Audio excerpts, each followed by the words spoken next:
Your company is growing, you're making money, and you are ready to hire. You see the revenue coming in, you see the possibilities, and you start thinking about who would be ideal to hire for my team. But sometimes some of us get caught up in this little thing called salary. We start looking at what's the minimum we could pay someone to get them on to do the maximum work. That is not how the workforce works. Today, I want to talk a little bit about some of the things you need to do strategically to plan to make the best hires. But first, ask yourself two questions. What am I giving up by trying to undercut the salaries? And what kind of talent do I really think I'm going to get on a budget?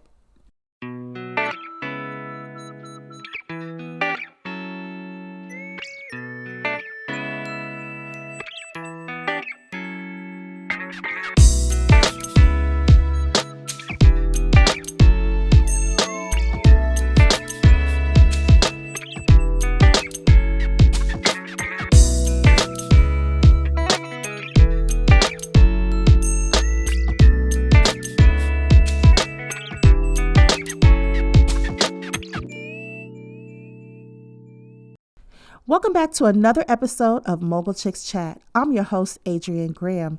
I'm the CEO and proud founder of Mogul Chicks, and that's Chicks with an X.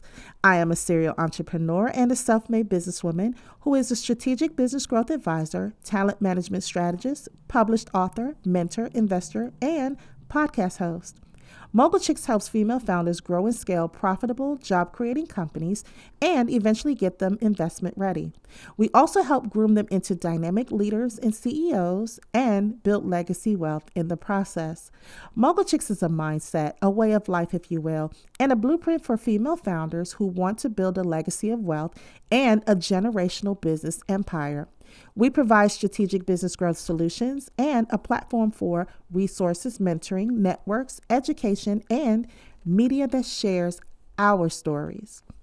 Our mission is to take your company from flat to profit generating to job creating to investment ready. My personal mission is to help you build and run a better company, reimagine the way you do business, and build lasting wealth. Oh, and before I forget, make sure you tag Mogul Chicks using the hashtag Mogul Chicks Chat on social media.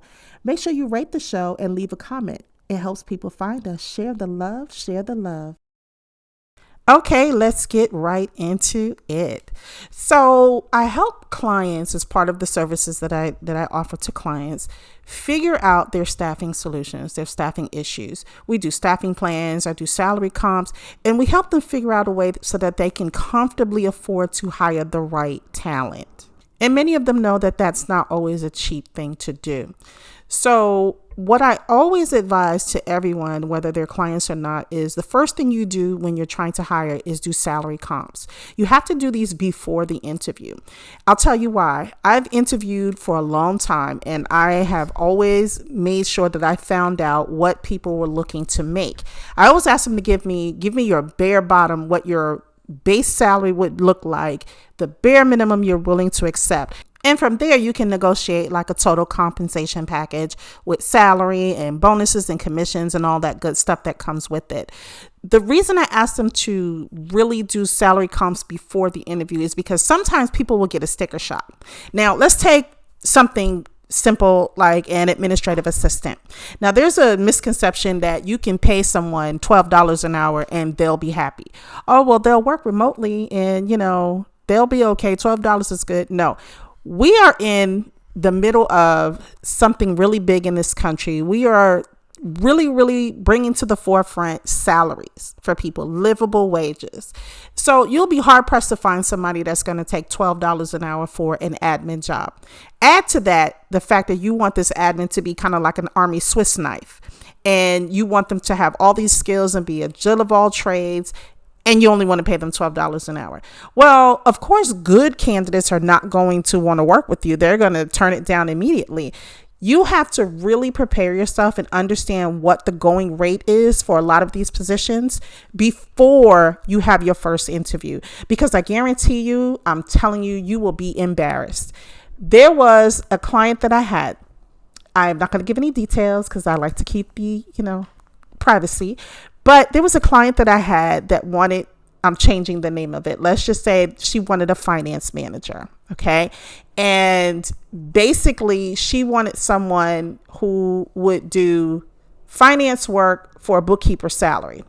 That's not to offend any bookkeepers out there, but she wanted this person to have all this experience, manage the entire finances for the company, and do everything that has to do with accounting and bookkeeping and taxes and all of that stuff for the company. And then later on would be the person that would help her start planning to get investment dollars. So I asked her, how much do you want to pay for this position?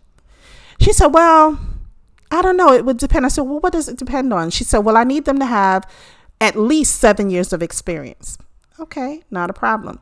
I need them to be certified CPA. Okay, not a problem. I need them to know finance in and out. I mean, they're going to start off small and just handling my accounting and taxes, but they're going to eventually manage all the totality of the financials for my company. I said, okay, so how soon do you see this happening? She said, well, I would say after the first year or two, they should be ready for this. Okay, so you're looking for someone with all this experience. Okay, so what do you think is a fair compensation? She thought about it for a minute. She said, well, according to my budget, that was red flag number one. According to my budget, I think $35,000 would be a fair salary. And I just looked at her and I said, fair for who? Someone overseas? Someone offshore? I said, do you really understand what you're looking for?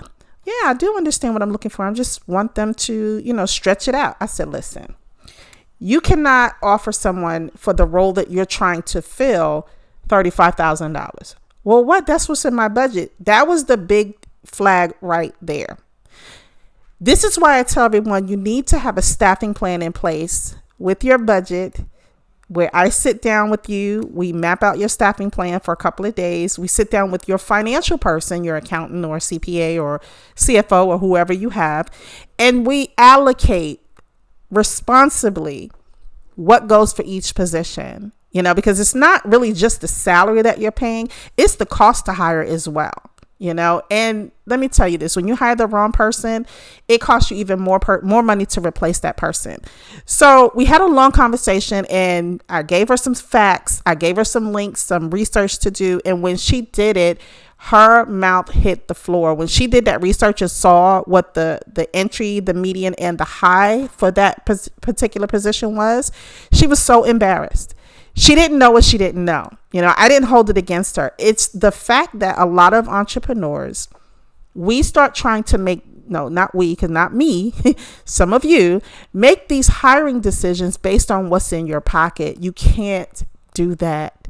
Your staffing decisions have to be made from a business decision, a business standpoint. And this is why it's very important to always include your financial person in all your meetings when it comes to anything that has to do with staffing.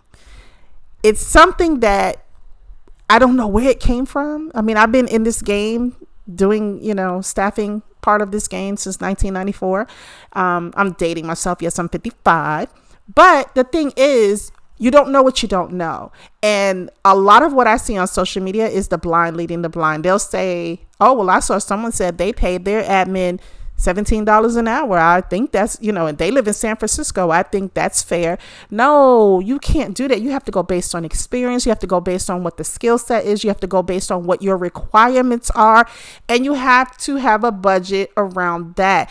It's not the same as figuring out your life budget, where you write down all your expenses and then you say, well, this is how much money I make, I have to allocate. No, you have to be reasonable and you have to be open-minded about what you want to hire. You can't say in one breath, you want to hire the best of the best, the top talent for your company, and then you want to skimp on the salary. It just doesn't work that way. So I always advise people to go ahead and start with making a staffing plan so that they can make sure that they're staying within the budget and staying within reality. Think of it as a crucial first step before you even think about hiring. It gives you a roadmap and a frame of reference for you to hire. The best time to do this is before you need to hire. Trust me, I'm telling you, it saves you in the end because you're ready. You know what you're coming up against. And it also gives you a little bit of negotiation room. when you have these interviews with certain candidates. I mean, even if you add up conservatively what you want to have your salaries be for different positions, you might find someone who's willing to come in at that level or below. You never know. I mean, everybody's motivation is not money. That's the one thing I've learned. But what I find is, money in this economy, money is a motivator, but also the career track, where they can go, the trajectory of how they can grow with your business, what you can offer them, what they can kind of take ownership of. So think about all of those things before you're ready to hire. Even if you're legitimately ready to hire right now and you do have a budget, I still need you to understand salaries. So with that said, I am always open to do a consult. Consults cost money, of course, and we can sit down and figure out what you need to hire, when you need to hire, how much it's going to cost you to hire, and how much it's going to cost you to retain your talent. So do yourself a favor, Google some salaries, do your local, do your regional, and do national averages, and then sit down and come up with some good, fair salaries. I like to do them in bands, 0 to 3 years, 3 to 7 years, 7+ years, and just go based on years of experience and skill sets. Then go by regions. It's not that hard to do salary comps. With that said, I hope this gave you something to think about, and make sure you come back for our next episode. I'm Adrienne Graham, CEO and founder of Mogul Chicks, and this has been another Mogul Chicks Chat. I want to help you build a better, more profitable company. Make sure you check out the other episodes, and if you like what you hear, share the love. Pass the link on to your friends. You can find this podcast wherever podcasts are streamed, and of course on the Mogul Chicks website. Make sure you subscribe, and if you do, leave a comment on any or all of the channels. It helps other people find the podcast too. Sharing is caring. For more information about how we work with you to grow and scale your company, visit us online at mogulchicks.com, send an email to contact@mogulchicks.com, or you can connect with us all over social media at Mogul Chicks. And remember, that's Mogul Chicks with an X. If you're not yet part of the Mogul Circle, if you're doing over $1 million in revenue annually, what are you waiting for? There's so much value in memberships and the community. If you prefer a good program or trying to move beyond startup phase, check out the Mogul Chicks Academy at mogulchicksacademy.com. I'll catch you on the next episode. And remember, Mogul Chicks are always a step ahead of the crowd, and they're always closing deals. Mogul Chicks make mogul moves and power plays. Your move. Now go be profitable. Bye.